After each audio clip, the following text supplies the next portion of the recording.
Welcome back to this special episode of Comic Book Nation, the official podcast of Comicbook.com.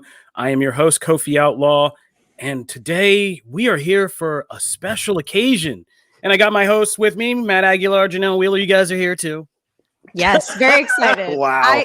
You are glowing, by the way. Thank you. Sophie. Thank you. It's Absolutely because glowing. it's a special day. It's a special occasion. We are here to talk about the release of Zack Snyder's Justice League, aka the Snyder Cut, and we're talking full spoilers today. We are breaking down everything about this movie. We're going to talk about the road to get here, everything about just everything going on with this movie, what we saw, and what we think the future of the DC Films universe looks like.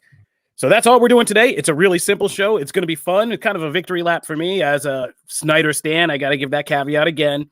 This is hosted by a Snyder stan. These two are more level-headed. I'm a Snyder stan.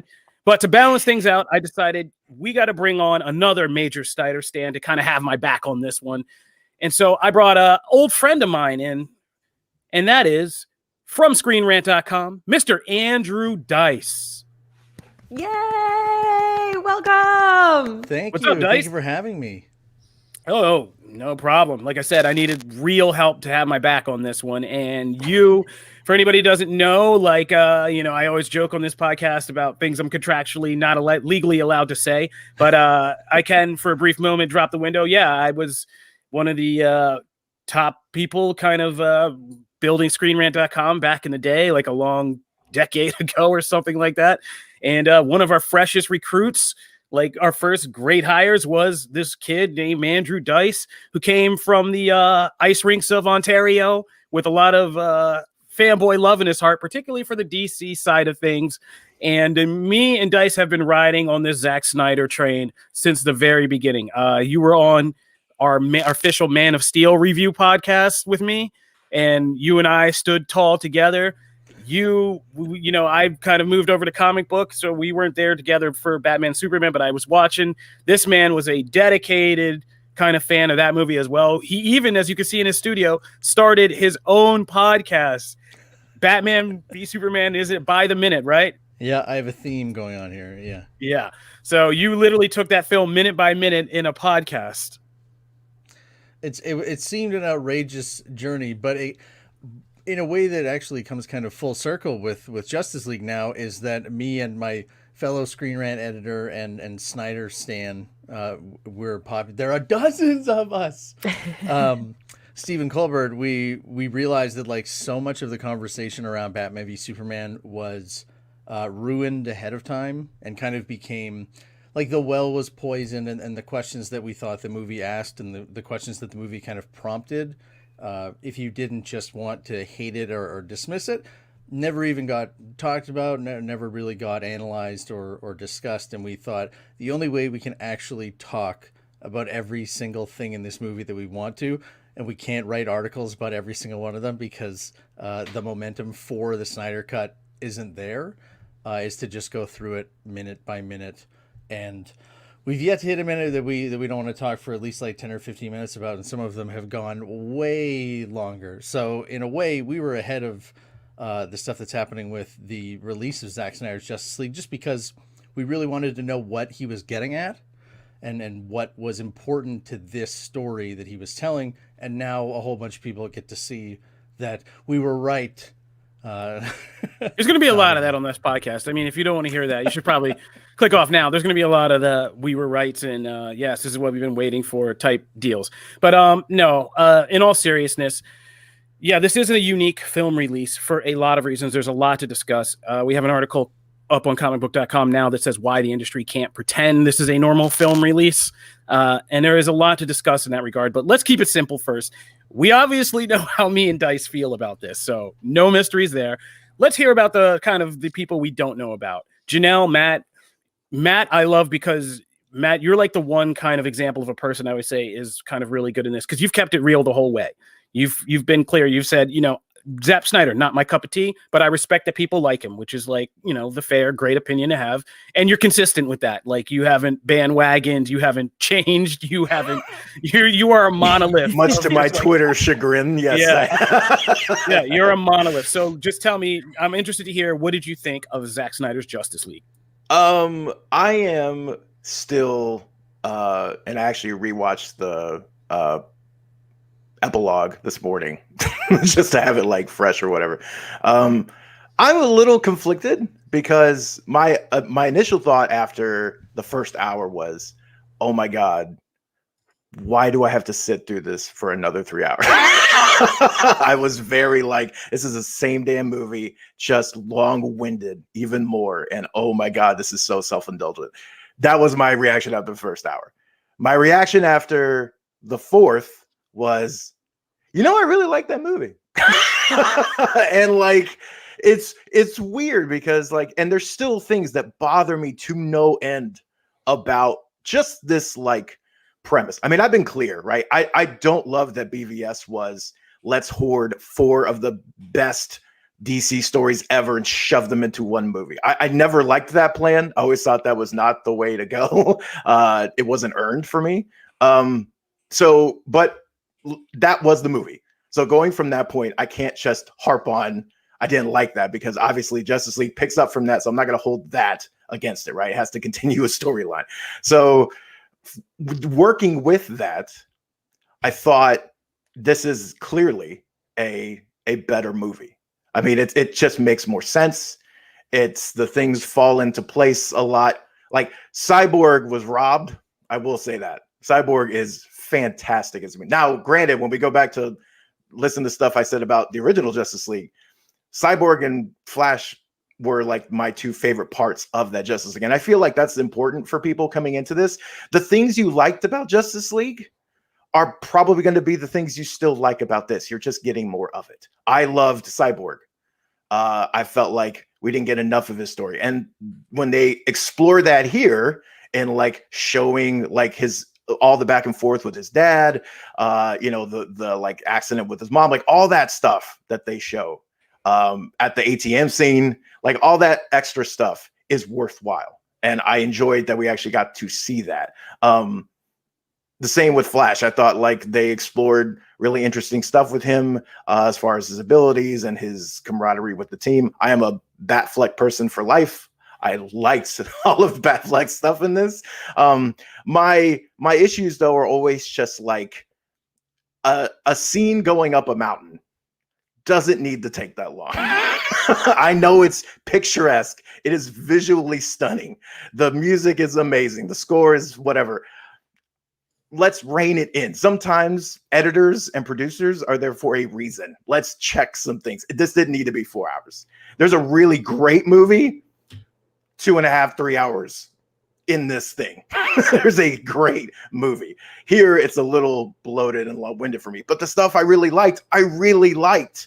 I actually thought the Superman stuff was, again, the way they handled it. It's not incredibly different. The same beats are still here. Like they got to revise Superman with the mother box, like da-da-da-da-da. But all the dark side stuff, the Desaad stuff was really well done. I like how they played all those things in here. One of the scenes that benefited from this most was actually the scene when we see Earth's defenders defend Earth the first time.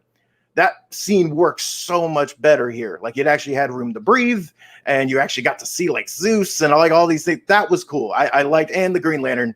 Shout out to the Green Lantern who got totally robbed and was on there. He was a jobber, complete jobber, got like his hand cut off. I was like, really? That's what you're going to give me? You're going to give me that? Dark side. That's what happens to Green Lantern. Oh, geez, man. Couldn't even put up a fight. But, that was interesting. Some of the other things, and we'll get into all this later, so I don't want to take up too much time. I want to get to Janelle. But again, it was like the things that I didn't like about the first Justice League and just his overall vision are still there. And they're still prevalent. And they didn't necessarily win me over, but we'll talk about restoring the Syderverse later on. But I really liked this movie. I came out with like, yeah, that was pretty cool. That was a pretty cool movie. I actually thought about watching sections again. I actually watched the epilogue again, and I will say that Joker scene, excellent. That was really well done. Like I came away actually surprised. I went in with a low bar, admittedly, but I came away really liking this movie. So that's me. I'm probably more positive than you thought I would be. Yeah, I'm on an emotional roller coaster right now. I'm just going through a lot of things. I have responses to things you said. Yeah, but I mean, you just took me on an emotional roller coaster. I'll get into a lot of things. And there's some questions I want to highlight, but Janelle, let's get your thoughts first. Oh gosh. Okay. I'll try not to keep it too long. Sorry, I went. I feel like I am not opposite, but I'm in a different boat because I literally watched the original one time in the theater, and then I never even thought about it again because I didn't want to. It just didn't move me. It's not that I hated it. It just didn't inspire me to want to watch it again. Not like my Avengers movies and a lot of the MCU stuff, because I am I'm a baby when it comes to the comic book reading and the whole, like the entire comic book universe, because I was more focused on The Walking Dead and TV shows and stuff like that. So it was so long ago. I truly cannot even really remember it. And that speaks for itself. This film completely had me jumping out of my seat, screaming. I was so excited. I felt the same energy I felt watching Endgame. Seriously, like this is how much I loved it. I was holding my breath during action scenes. Like I could not, thank God I couldn't quite remember all of the storyline. Like obviously some things were very familiar, but for me, only having watched this original movie one time, I felt like this was brand new. And the excitement, the anticipation of what was going to happen kept hitting over and over and over again. Barry Allen is my favorite. The Flash, like it was a huge standout for me. I can't believe that. I am opposite of Matt in this regard. I hated Ben Affleck as Batman. When they announced him, I remember going, I'm not even going to watch it because I was so mad. Like I just was not about it at all. And even in his prior, appearances, I wasn't really feeling him. And in this, like I get it. I specifically remember that he was trying to be funny. Like Batman was trying to have like funny moments in the original one. And I just could not stomach those moments. And in this one, he's Batman. Like he's Batman trying to be this guy who's uniting these people for the greater good. Like Superman's death really impacted him and he's not lighthearted about it. Like this is his mission. Obviously, I love that they kept the humor of Flash, but it wasn't annoying. It wasn't embarrassing or trying too hard. It was quirky little moments, which I think is obviously more than Zack Snyder even ever likes at all. And I respect that he still put those like humorous moments in there with the Flash. And I loved it. And just in I tweeted this, the first 5 minutes of this cut was better than the entire original film for me. Like it hit me so hard seeing Diana just going bananas in her first scenes. I was screaming. I was literally like, that's my Wonder Woman. Like now I'm about this, because even in 1984, I didn't feel connected to her character. I didn't really care. And that is the one thing that I will always love about this new film or Snyder Cut is I cared about every character on a deep level for their personal reasons that were laid out. And I understand that it's much more time, which is, a gift that we get to understand these characters more. But by golly, I needed that, because if you're not going to give me solo films to lead up to this film that unites them all, like you got to give me some kind of storyline, some kind of backstory and information on these characters so that I care. And that's the biggest thing about it, is that I truly, truly cared about every single character. And I loved seeing their stories play out. All right, thanks. I'm going to go ahead and say, Rich, let's take a quick break now that we got everybody's impressions, and then we're going to come back and break down some of the finer points. We're going to address a lot of what you guys are talking about: Dark Side and Earth, the length of this, what Snyder's choices, and if it's self-indulgent. We're even going to talk about Hal Jordan and the Green Lanterns. We're going to get into all of that, so stay tuned when we come back.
All right, we are back. Guys, this is your last chance. If you have not seen Zack Snyder's Justice League, we are about to just tear through this thing. I mean, we're going to be going into full spoilers and details, moments, all that stuff. So if you haven't seen the movie yet, this is your last chance to get out. Oh, my bad. I've been dishing them out like right from the get-go. Oh, no, that was cool. You guys were dishing them out. Cool. I'm just giving people one last warning since we came back from an ad. Some people may have hopped on. Like, we're about to just go in like scene by scene and talk about specific points. So this is going to get real specific. All right, here we go. All right, so the first thing I want to talk about is, of course, the length. So people have said this thing about length, and it's been something that's kind of issued about Zack Snyder movies in general, about them being too long. 4 hours is a long time, yes, but like I feel like there are some caveats. First of all, like Infinity War and Endgame are 3 hours, right? So in terms of what we're willing to sit through with comic book movies, everybody's going through this, oh, I don't like my movies to be an hour and a half or 2 hours. Yeah, that's BS, because some people could do that and you'll sit there for the 3 hours and you don't complain. Okay, so let's get that off the table. So we're really down to talking about an hour, right? An hour extra. So this is a movie that, as Janelle said, like, we're not getting solo films for these people and then they come together. We need a movie that explains why these 6 people come together. Well, that extra hour kind of helps fill that, because what we saw in this cut is it's much better. It was a much better experience, and it made more sense in the deeper themes when you see each of these people's lives and their worlds and where they're at and, like, you know, what's going on in full. And the things they cut out of the original cut, Cyborg and Flash, I mean, make a huge difference when you really flesh it out, especially Cyborg, which, yeah, it is crazy that they cut. And I understand so much of now what Ray Fisher was saying and has been trying to argue about this and about the deeper meanings of this. And I would love to talk to that guy about that.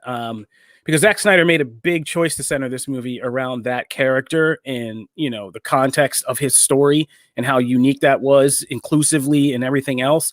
And it makes a huge difference when you see it in this movie. Mm-hmm. So the time was worth it. And also, as one of our commenters pointed out, Chris Blom pointed out, this is a new age. Like, he kind of said the quiet part out loud here. Like, this is a new dawn of a new era. Like, we just lived through 2020. I get that people keep trying to want to pretend and revert back, like we're going back to the same entertainment paradigms, but that's done, bro. Like, it's all done.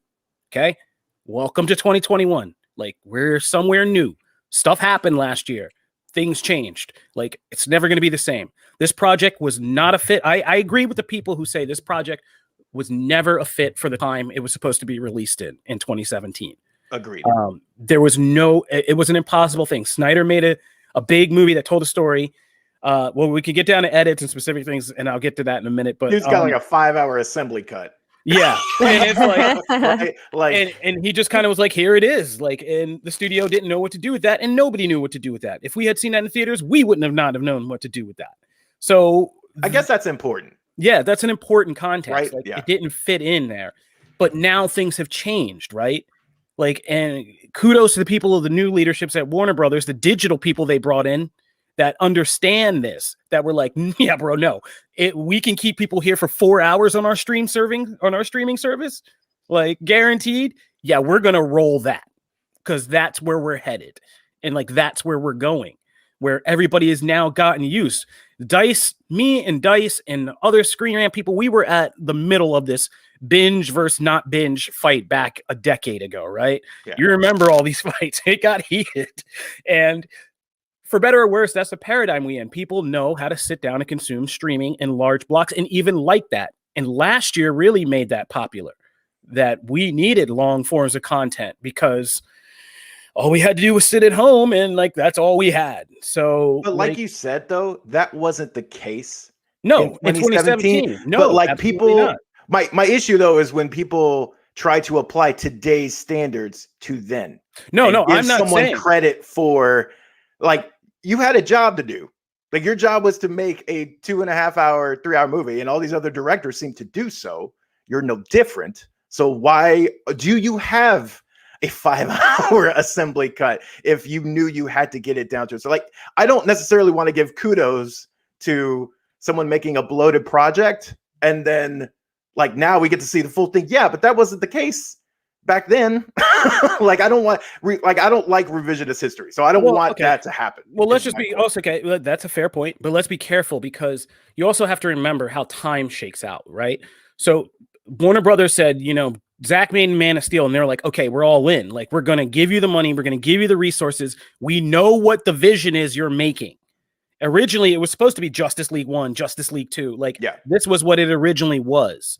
This is what he signed up for. This is what the cast signed up for. He was supposed to be involved in these other projects like Wonder Woman, like Aquaman. These are what these people signed up for. Warner Brothers tried to pull an about face when Batman v Superman came out and the backlash hit because they saw that movie. They didn't support it and have confidence in it.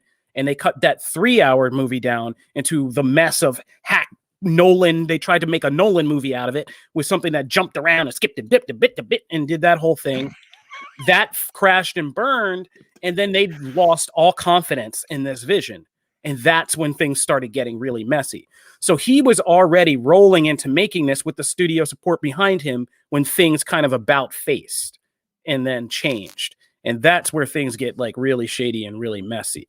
So it's kind of a murky question of where the filmmaker's job is and what the studio said originally and invested in, and then what changed along the way. Agreed.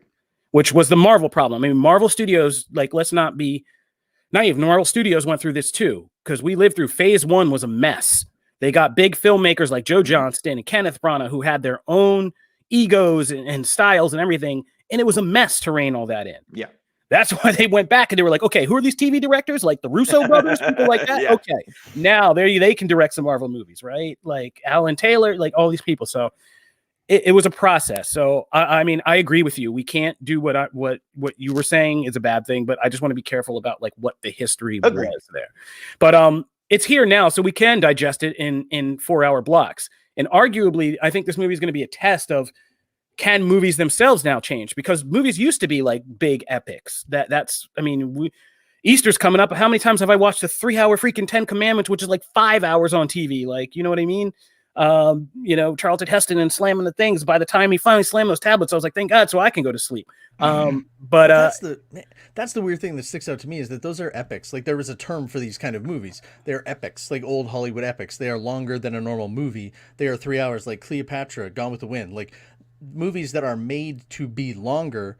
When it comes to the case of Zack Snyder, you almost imagine him going into the Justice League meeting and thinking, okay, guys, I did Watchmen for you. Then I released my 3-hour cut and everybody said that was head and shoulders above. And we have people calling this like a masterpiece. I did Batman v Superman and people were confused. People had mixed reviews, negative about the plot specifically. Then I come out with the Ultimate Edition and everyone says, well, this is a lot better and this is really good. You'd think he would walk into the fact that he walked into Justice League and said, this is Justice League. Like if any movie that I'm going to make can earn the 3 hours that 3 hours plus of an end game, this is the movie with the people that I've gone in it. The fact that they said it has to be 2 now just communicates that it was a setup to failure, but also makes me really, it speaks to the issues, I think, at Warner Brothers that did not know the best way to get it across. And like you were saying, Janelle, watching the theatrical cut, you're kind of sitting there watching it and thinking, wow, you guys didn't really know what this movie was about, right? Like, because that is all of the stuff that now we've seen the Snyder cut. That's all the stuff they took out. Like all the stuff they took out is the stuff that, hey, say what you want about the artistic choices, but when you have a minute-long scene of Icelandic women singing on the beach, I know that the director put this here for a reason. It isn't a case. It's okay. All right. Clearly, you're hinting at what you're getting at here. Whereas if you cut out all of those things that are to someone who isn't interested in what they're trying to say, then you just end up taking out everything that is trying to say anything, and you end up with a movie that is like, I guess this is just watch 2 hours of stuff happening. It's just product. Yeah, or for people who don't have backstory. Like if you haven't read all these comics and you don't know these characters really well, but you want to love them and you want to be invested in the story, you have to have some kind of moment for each of them. And that's where I'm so glad that they got their moments.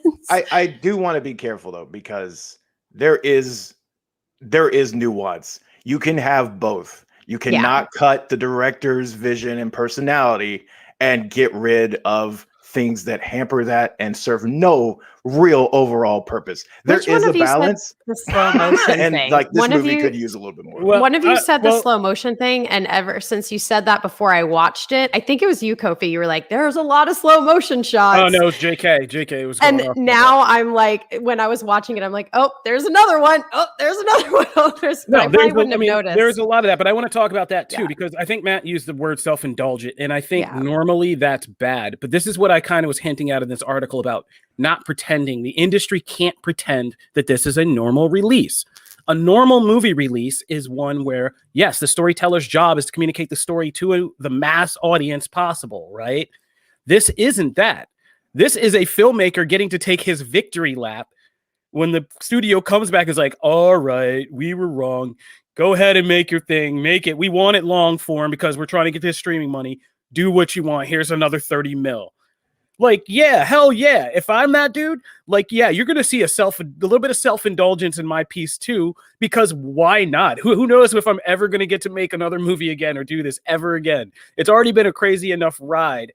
Like, I wasn't mad. I think some of those flourishes were normally like there was a scene in this that mirrors exactly almost a scene in Watchmen. It's when Lois comes out of the coffee shop and the way he shoots that tracking down the street with a truck coming by, dropping off the Daily Planet paper. It's almost like exactly like Watchmen.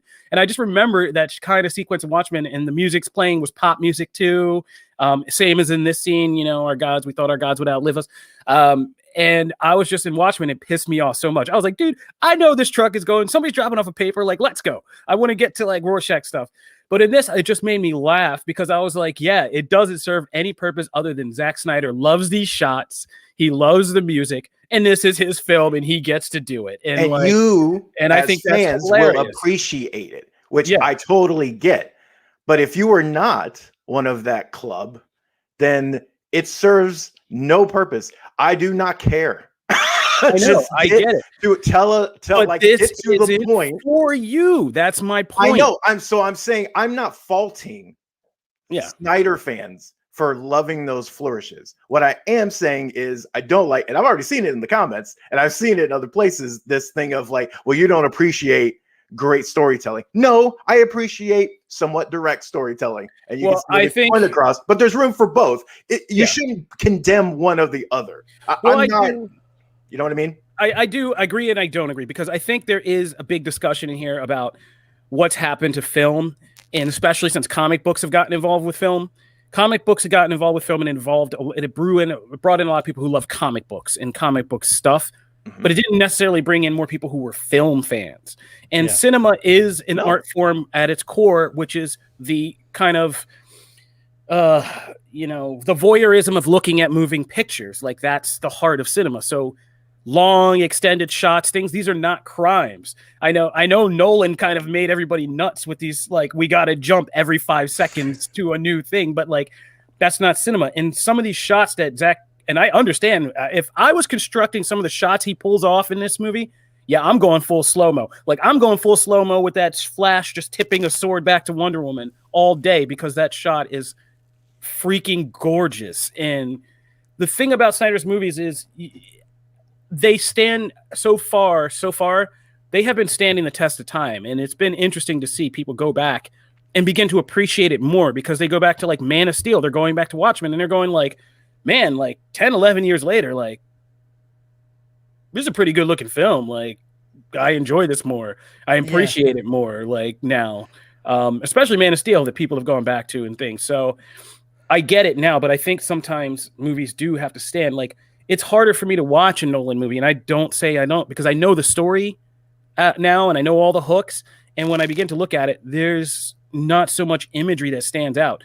You've already said, like, even as a mild fan, you've probably gone back and look at scenes you liked in this, right, Matt? Like, you thought were like, that's one of the things I've loved about Snyder movies before, like, just outside of his DC stuff, is that they're stunning.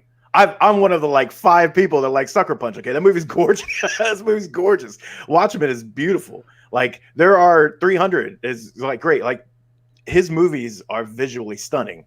Again, it's a difference of liking how things are put together from a storytelling perspective and a take on characters as well. It's just an initial premise that we tend to disagree. But as far as his movies and how they look, yeah, Man of Steel will stand the test of time as a visual movie simply because it was stunning. Watchmen was stunning back in the day. It's stunning now. And this will be no different. Like I said, those shots are absolutely beautiful. Watching Batman on a horse or whatever, like on the mountain, it's stunning. Like there's moments where like I get it. I understand from I'm taking my victory lap. I get to do this shot. Why the hell not? Kudos to you. Whether I enjoy it or get any immense pleasure out of that, okay, whatever. It's to each his own. I don't. But I also agree with your point. Cinema and comics are different, but I've seen people relate to like Endgame and some other things. Like I think that's bloated too. Like there's movies that just because it's leans one way or the other doesn't mean that there aren't issues with that. I have some of the same issues I have with Snyder Cut or with Zack Snyder's Justice League as I have with Endgame, and aside from Infinity War, which I still feel like is my favorite of those big superhero epics. But that's just me. And you said there is a middle ground here. I feel like the middle ground is Batman v Superman, like the Ultimate Edition, where obviously I have a horse in this race, I guess, in terms of that movie specifically. But that is a movie where when that Ultimate Edition came out, everyone kind of said, "I don't like how do you even cut anything out of this, because this is all plot related, the stuff that is more." Has an artistic flourish to it. It is not on the same level as Justice League, where this is here purely for the artistic ambition of what's going on here. In Batman v Superman, most of that stuff was literally like the stuff that they made him cut out to get down to that length was Agreed. Plot relevant. The story is just bigger. So it's even odder that after that came out and they said, well, actually, so if we give him a window of like 2.5 to 3 hours for Justice League, and we could probably get away with marketing this thing as 3 hours.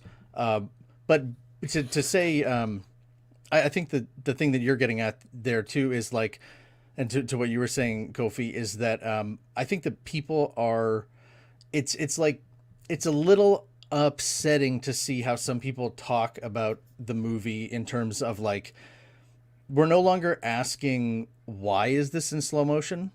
Like, because people just don't have to ask that question ever about movies ever. Even posing that to someone where they said like, and then they have the slow motion shot of like the Lois going to the memorial, and nobody stops and says like, why would you choose to make that in slow motion? Like, what is the thinking here that's trying to be communicated?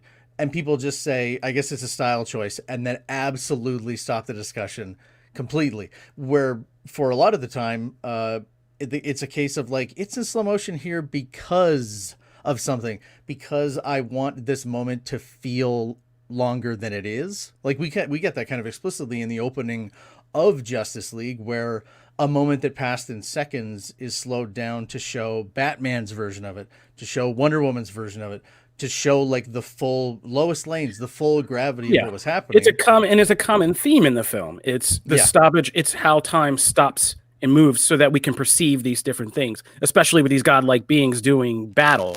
Like, because it shows us several times that to actually stop and see what Diana's doing, I mean, you have to slow it down, because when she's moving full speed, it just looks like, things like that. Yeah. Yeah. I'm sorry, I totally cut you off. Go ahead. What were you saying? No, I mean, it goes to what we've kind of been seeing where, and Matt, like, I take your point, like, it's not people who say you don't appreciate it, is you can also just not like that. Like, you can just say, that doesn't connect with me. Like, I don't, right. What he's going after, I get what he's going after, but that is not what, sets off the tuning fork, in my soul as a film, cinema fan. You can still talk about that and have directors that you like or don't. The thing that I think became very odd with this movie specifically is that there's sentiments that people share where it is like, I don't like this filmmaker. I don't like the stories he tells. I don't like the way that he tells them. I don't really care what he's trying to say. I don't want to hear it. But not only is and Matt, that's to a degree infinitely more than anything Matt is putting forward. But not only is my opinion on this one that I feel needs sharing, but I feel is also like valid. Like, Yes. I don't get why I don't have opinions about movies that I hate. Yes, or like don't care this for. is the big, and this is why I wrote that article with the industry, because there's so much rank hypocrisy like happening right now. And you set me off. I said I wasn't going to do this, but now you set me off. But, there are a lot of people coming to this pretending like, oh, I'm just looking at the work of art. Bullshit. Like, you went out and ran your mouth in a public forum for years on end. You posted about Snyder. You posted about his movies. You posted about the Snyder cut. You posted telling the fans, don't shut up. It's not happening. It'll never happen. This is going to, you're never going to get this. And it's not going to matter even if it's released. Like, it's not going to change anything. It's the same movie, blah, blah, blah, blah. You ran your mouth in a public forum. So many of you. And you want to live in this post-truth era bullcrap where nobody can remember what happened 2-3 years ago and what you put out on the internet. Well, sorry, I'm not one of those people. I read what you said then, and I read all your reviews now, every single one of you. I went through them. I know who you are. I'm not going to mention names. I'm not that guy. You know me. I'm not a rat, but Agent Kuyan. But anyway, yeah, I'm sorry. Anyway, yeah, a lot of people ran their mouths and said a lot. And now, because this thing is on the hype train, and they said it would just be the niche thing just for the fans, and this is all changed. Now a lot of people want to come back and they want to go to the premieres and they want to pretend and they just want to bury those old tweets and just pretend. Some of them even had the gall to look Snyder right in the face over an interview camera and be like, hi, like, and that's just the industry we're in. That's Hollywood, baby. But like, yeah, there's some rank hypocrisy going on in this, because you can't come to a movie and say you're going to be an objective onlooker when you've already said what Dice said. You've put it out there that you don't like this guy, his movies, his style, anything about it.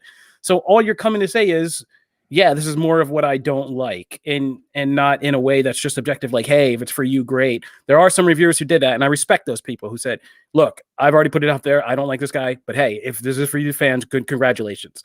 Like, other people are trying to like really tear this down like it's not anything worthwhile still, because they've already put that opinion out there and now have to kind of just back that up. Or some of the people have tried to downplay and be like, yeah, I've seen a few be like, yeah, I think Joss did the best he could though, because they supported that one. Like, man, miss me, please. I think that to put a perfect bow on this, I will steal an anecdote from my co-host and colleague Stephen Colbert, and he spoke to someone who is very close collaborator of Zack, and he said that it's the quote by Schopenhauer, which is truth. All great truths go through 3 stages. First, they are ridiculed. Second, they are violently opposed, and third and finally, they are taken as self-evident. And he said at the time that was going to be Justice League, and Steven said that's why they couldn't let him make it. The conversation that we are having now, like Kofi, you'll know this personally, where people are saying, well, look, obviously this is doing something other than Marvel was trying to do. Obviously, this is just a different genre of movie, and obviously this is a treatment of superheroes as something different. This is all stuff that we were screaming at the top of our lungs back when BVS was coming out and they were talking about it, and it was ears simply would not hear it. It was an impossible thing, and then Batman v Superman came out and it was violently opposed. Check. Like, that was people who were spewing vitriol at a movie with more passion, simultaneously, like snarky disdain or contempt. And that was the thing, is we were looking at it and saying, we're not even talking about the movie. Like, we're not even talking about what is in the actual runtime. We're talking about the idea of this. And now the idea of this is like the one thing that everyone can agree on, is that he was trying to do something different. And instead of a buildup of individual movies that would then be, that you would have to do, so that when you get an Avengers scene of Captain America and Iron Man and Thor all in one scene, everyone goes, I can't believe that they're all here. With DC, hey, you can just put Superman, Batman, or Wonder Woman in a scene together and everyone will go, ah, they finally did it. I already know these characters. I already feel like I know these characters. And then we can go off and go make their own movies. I mean, this is like, this is not a smart thing I'm saying. Like, this is how stories are told. You tell a story with a cast of characters, and then the ones that people really latch onto are the ones that usually get spin-offs or absolutely horrible prequel movies, because everyone says, I want more of those people than was in this group. And that is, if this had come out, this would have been before Aquaman. So people would have seen that scene with Willem Dafoe and been like, I could not be more primed for this story the way that this is laid out. This got me hyped for an Aquaman movie that I'm never getting. Yep. But if I want to see Pitbull sing Africa, I know where to go.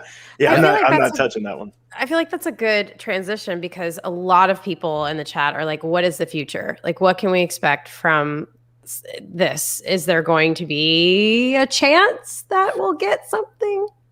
Yeah. Yeah. I mean, yeah. I try not to get too hopeful because I'm actually really invested in this. That dumb trunk of money is always there. You know, if things are popular, people want more popular things. I think I'm sorry. I think there's a new leadership at Warner Brothers. And if you've been tracking this, and we have to write about this stuff, unfortunately, but like as the executives have changed, what they've done is they've brought in people who came from digital backgrounds. They brought in people who made like Hulu, like what it is today and things like that. People who are thinking in the digital future. They've tested this thing out with Zack Snyder's Justice League. So will they start thinking about, new avenues to do this in? If Zack Snyder's making stuff that's not fit for a movie screen because people don't want to sit in a theater, is there another way to do this in an IMAX special release and then put it out on streaming like they're trying now this year with HBO Max? All of these things are in flux. They are thinking in content strategy 3D now, finally, which is the good part. There are no real like limits to this. I want to be real. I want to be a realist, and like, I want to be a realist, but Warner Media spent $70 million finishing the Snyder Cut. So I think it was Zack said recently, talking about future sequels, well, what is more likely, that they would ask me to make another movie, or that they would spend $70 million because Twitter wanted this movie finished that they didn't want to do and are now doing it, and now it is at like 90% on Rotten Tomatoes, and it is a movie that the entire world not only can't stop talking about, but even people who hate it feel obligated to talk about. Like, people are saying, I don't care about this movie, but I obviously have to see it and I have to share my thoughts on it. Mm-hmm. And that's just not a normal thing for films. And if you compare that to what is going on elsewhere in DC, which is almost nothing, or weird projects with asterisks, the idea of them saying, you have this movie coming out, which is Zack, here's my period film on the Amazons, which is going to have the same people that were cheering during Wonder Woman cheering in the theater, with the straight out of 300 Amazon Show Him Your Fear, an instant rallying cry for the entire group. I'm also going to do show Ben Affleck's Batman with Joker, and then end the movie on the actual setup that would have led into his movie with Deathstroke coming for him. I'm going to do all of this stuff. And in 2 months, hey, I'm going to have Army of the Dead coming out on Netflix. Guess what? There's no more movies. Everyone's going to be talking about that too. At this point, Warner Brothers is going to say, why don't we just, if we already spent 70 getting this, if we spend 100 and we can keep this rolling, what is the alternative? The alternative is they do nothing, which is a really weak alternative. But to what you're saying, Janelle, I don't know how they don't then.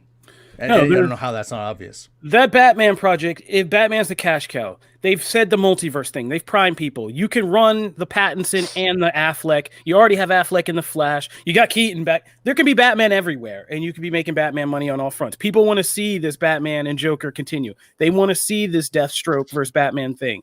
Totally. People are now more primed for the Flash and to tie in this Flash to what Snyder did, probably more so than anything else. Yeah, and Green Lantern. Let's talk about some things, because people have said Green Lantern. Yeah, we're all disappointed that Green Lantern didn't show up because that was one of our favorite fan theories. We got Martian Manhunter. We all would have liked to see Hal Jordan show up, but the Green Lanterns aren't getting shorted. They are getting an entire HBO Max series coming up. So it'll be interesting to see how that is shaped and now maybe reshaped and influenced by ties to this, because that's an anthology. You can slot something that's Snyderverse right in there with all those other stories. So that's coming down the pike.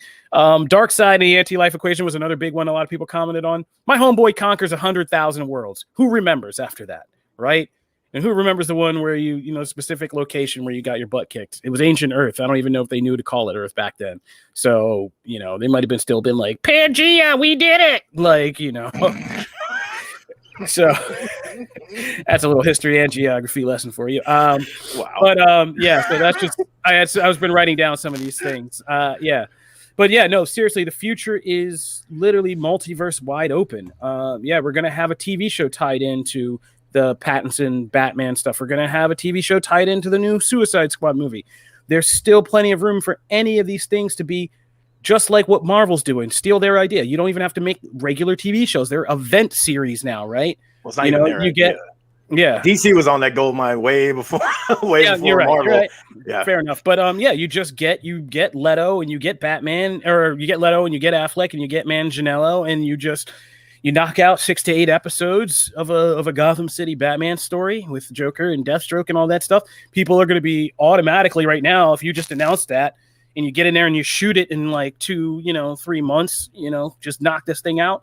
People will be crazy for that right now. Like, do you remember a conversation where there was an argument based on if fans could get the multiverse concept? Yes. And the Elseworlds concept. And I got yelled at. I got yelled at so much for saying no, they'll get it. I think that was Jim who was yelling at you, if I remember. I was like, oh yeah. I was like, no, they'll get it. It was when Joker came out. And no one was smart enough to process that, oh yeah, this thing exists over here, and like everything else is no, it'll break everybody's minds. And now here we are talking about, oh yeah, we can do that. It was always absurd at the beginning. Yes, it's fine. People can understand that. Also, look, as someone who does not come from a thing of like, I am not a let's put everything back in Snyder's hands person. That's not me. Never has been. I love some of these things for like maybe I mean I like the idea of it still existing for people who want it to exist. Maybe either if it's on HBO Max and you do a string of things like that, or you do major films, whatever. I'm cool. I don't want the timeline to be the main one, because I actually like some of the stuff that's come after. I like Shazam. I like that different direction. I like Aquaman, and personally I prefer James Wan's Aquaman over this stuff. It's just always that way. But I still want it to be a thing. And I think it can exist. DC's my thing about DC has always been embrace what makes you different. Legacy makes you different because you were on Legacy way before Marvel ever was in the comics. And multiverse was always, that's why we've had multiple crises like that. That's why crises, right? Like that's a thing. Embrace it.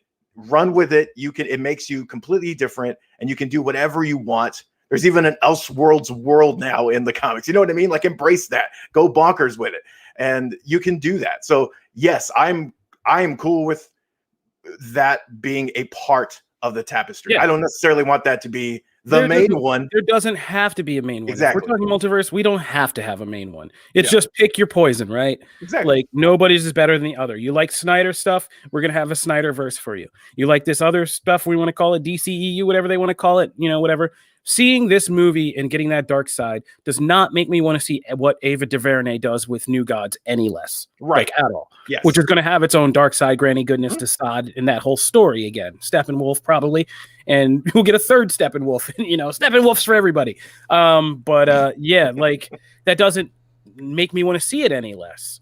And now I want to see the Flash even more to see what they do to open the door, because they've already even just established it. Snyder helped establish it in this movie. Steppenwolf literally looks at the screen with the side and says, "Yeah, once we get that anti-life equation, we can control all life in the multiverse, bro. It's more." And he just name drops it right there.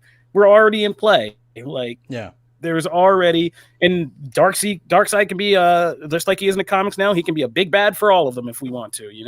Like there's a lot of ways to play with this. It is kind of like no holds barred. And so there is room for the Snyderverse. And as long as you're just realistic, let's not go through the same problems again, right? Like know who this director is, know what he kind of makes, and know where you might be able to position it a little better and how to use it a little better if you're going to do it and commit to his vision of things. I think that was always the thing that really, really bummed me out, was that nobody talked about the fact that Snyder was the person introducing all of these characters, but he was introducing them into his story and then just like pushing them off for other directors to do with what they wanted. You know, Patty, he was not stepping all over Patty Jenkins's plan for the movie. He sent Damon Caro, his stunt guy, for the first movie, and the stunts are one of the parts that stand out from 1984 of being not quite the same.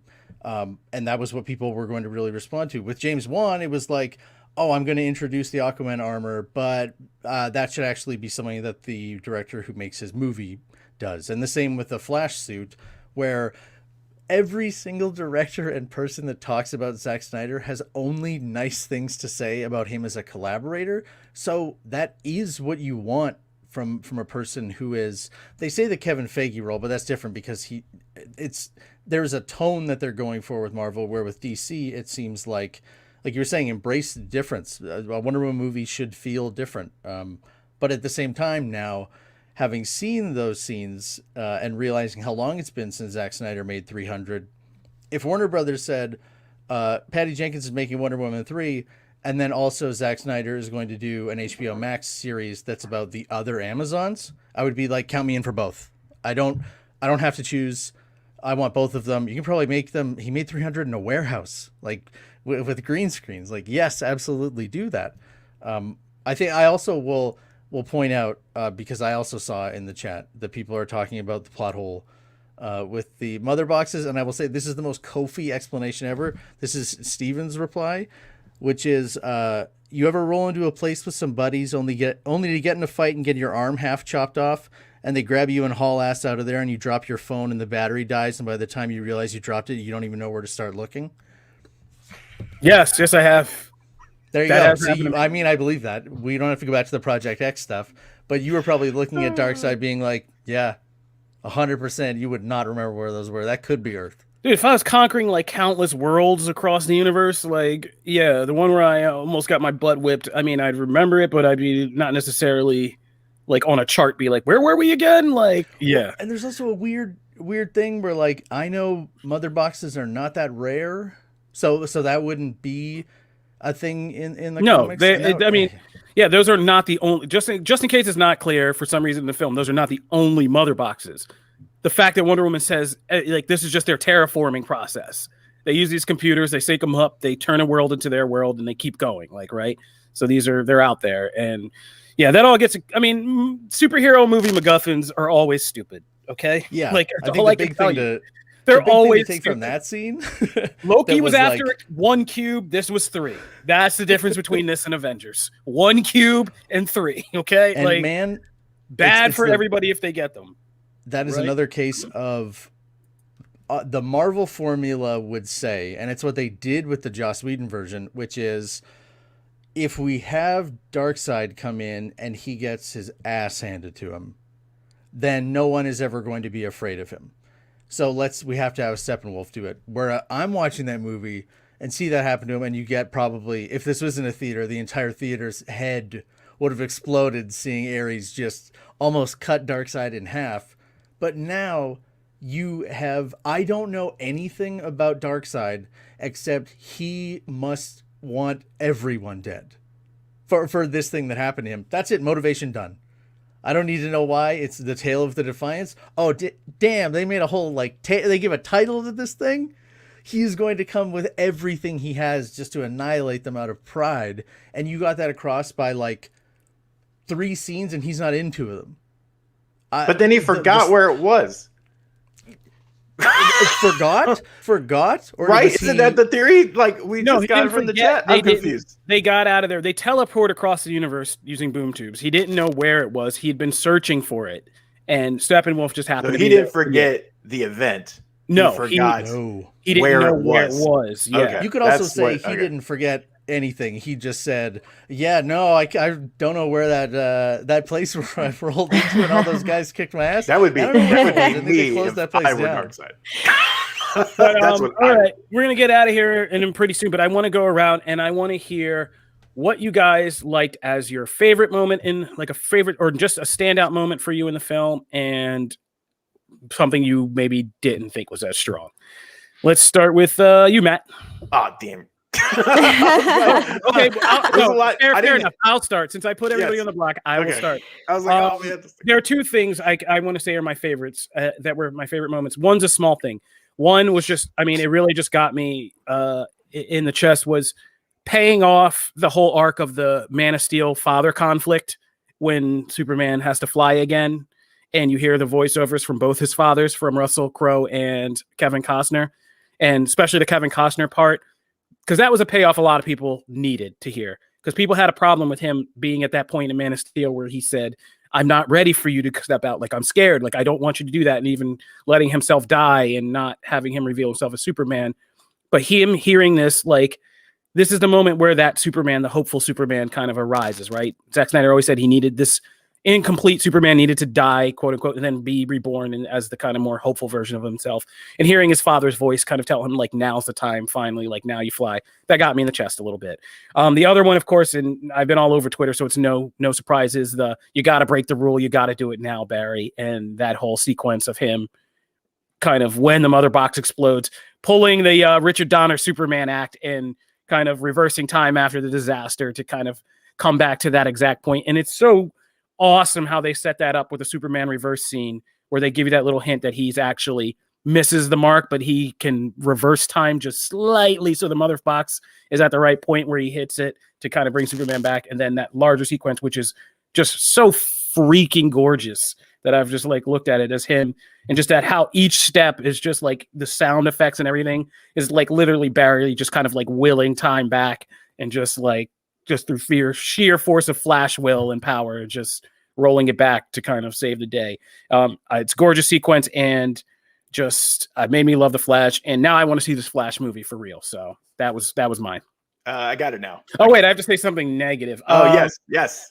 I didn't like the shirt smelling singing scene, not for the reasons the rest of you did, not because I thought it was a weird aside in a movie, because I knew in that moment that Snyder might be the only person who understands how girls really feel about Jason Momoa, and I was so jealous and mad that I just wanted to turn it off, because nobody's ever going to be smelling my shirts and singing after me after I strip down and go swimming. No one will sing I've tried. My Lord. All right. So I got mine now. All right. So if we're doing two moments, I thought we only had one, but if we're doing two moments for good and then one for bad. So there's actually two moments within this one, but it's both times. One of my favorite parts about the original, and there was just far not enough of it, was I love Jeremy Irons as Alfred. Like it's like one of my favorite. I just adore him as Alfred. So getting to see more of that with him and Affleck and that back and forth. But there's two scenes, and it's both scenes where you're kind of seeing this transformation of Affleck's Bruce Wayne, really. Not even just Batman, but it's Bruce Wayne. And those two parts of where he's like, well, what if it doesn't happen? I forget the exact quote from on the first exchange, but the second one is when he's getting on the ship and he's like backing out, he doesn't have his cowl on, and he's like, well, what if he doesn't show, because they're talking about Superman showing up, but he's like, having faith, right? He's like, he keeps talking about faith, and you see like smiles for the first time, right? Like in those two exchanges, one, you get to see the relationship he has with Alfred, but two, it's just this like arc for him and showing like more of this hope seeping in. And like that's one of the things I love about Affleck's Batman and his Bruce Wayne, which we actually got to see a lot more of. So I adore that. The second one would be Cyborg Scene after Silas dies, and it's when he puts back together the tape recorder, and he like assembles it, and he listens to the second part of the tape, and it's that whole like little montage, and that just like, again, as being the heart of this movie, Cyborg for me clearly is. And just seeing that kind of come full circle, especially like once he realizes like what Silas did of like, helping like all that stuff, right? That it's just a really interesting thing, and I just thought it was really well done. It hit in the feels. So that was I absolutely adore that moment. Also, I will say for negative, it's the Aquaman stuff. It just sticks out like a sore thumb. We got to talk in bubbles.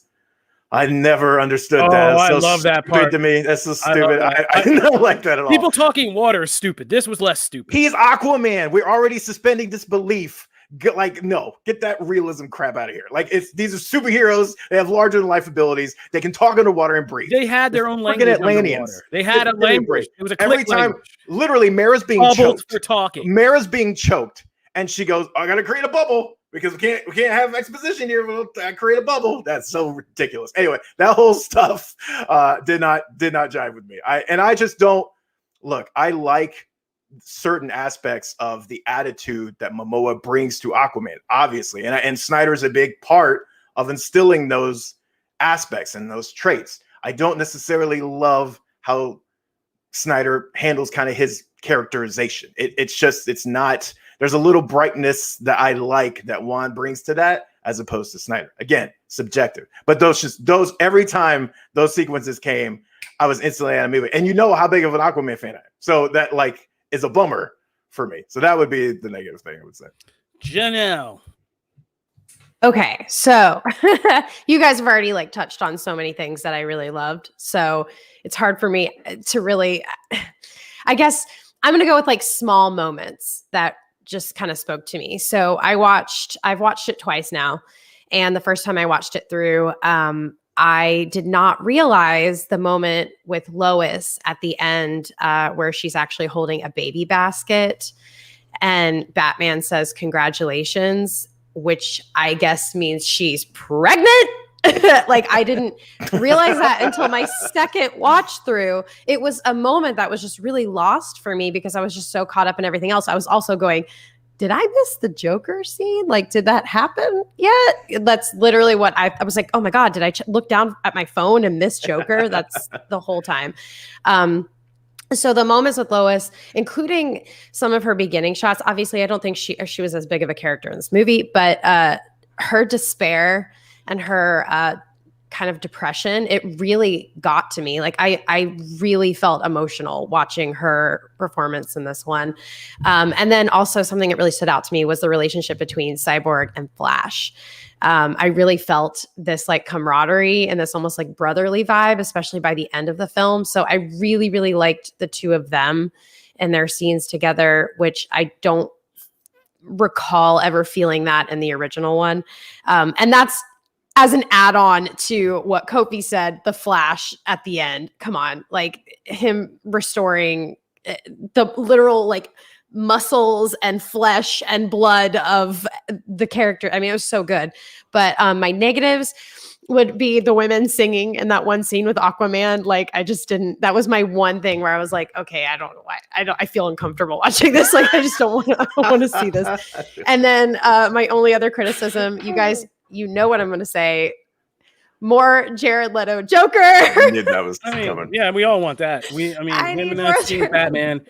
I think that is my favorite Batman Joker scene so far, even more so than the Ledger Bale interview scene. Wow. First of all, they both did such a good job, and they weren't in the same place. They were never together, so they're just talking to nothing, each of them, and each of them gives such a strong performance. And the thing, and I love that it's just a verbal kind of contest between them to talk. It's just trash talking, and that Batman wins, which is the great part of that scene with him just because Jared Leto's Joker gets unnerved. He's sitting there shaking and he wants to kill him so bad. And then he's just you almost got me. And that was good stuff, man. So yeah, we all want more of that. And Dice, bring us home. Top, and you're going to have to give a dislike. You're going to have to. Yeah, you know what? I'll start with the dislike to get that out of the way. It was watching the final scene with Martian Manhunter and knowing that Ben Affleck was acting what he thought would be a scene opposite Green Lantern, and that was what didn't happen. Was a bit disappointing, but I mean, hey, kudos for them making that work. It was green. He was green, yeah. It was during the day, not night. But yeah, for the good parts, I think I can I can say, if I can say the music, specifically the needle drops, I was not emotionally prepared to hear Nick Cave's voice in this movie. For anyone who doesn't know, he sings the Lois Memorial song and the Aquaman song, who also lost his son when he was 16. I was not emotionally prepared to hear his voice, and that kind of set me on a unique trajectory through the movie. I'll say that also includes the Barry and Iris scene, which is just one of the most like obnoxiously perfect things a Flash fan in me could ever love. Then professionally though, realizing that the time between Wonder Woman shattering the doors and that bomb exploding is exactly 60 seconds made me realize that my prospects for the podcast dissecting this movie is going to yield some pretty crazy results. Even at 4 hours, even if it's not like the start of a minute to the end of a minute, because Zack got to like tack on a minute and a half on either side. That's great. But I think that a movie that I get to rewatch, and a movie with parts that I really want to rewatch and that I'm already kind of very aware I'm never going to forget, is like, it's all good. It's all my favorite part. All right, there you have it. So that'll be our discussion of Zack Snyder's Justice League. We have so much on the site, kind of just helping to explain parts of the movie, telling you some of the DC Comics background, and also just asking some of the big questions surrounding this release and things to think about. So be sure to go to Comicbook.com. DC, you can always find Andrew Dice's work over at Screen Rant. We want to thank you guys for joining us today for this live discussion of Zack Snyder's Justice League. If you came in late and you want to hear the whole thing, you can come and watch it back on Twitch, Facebook, or YouTube, and we'll put up an article today on Comicbook.com where you can watch and or listen to it.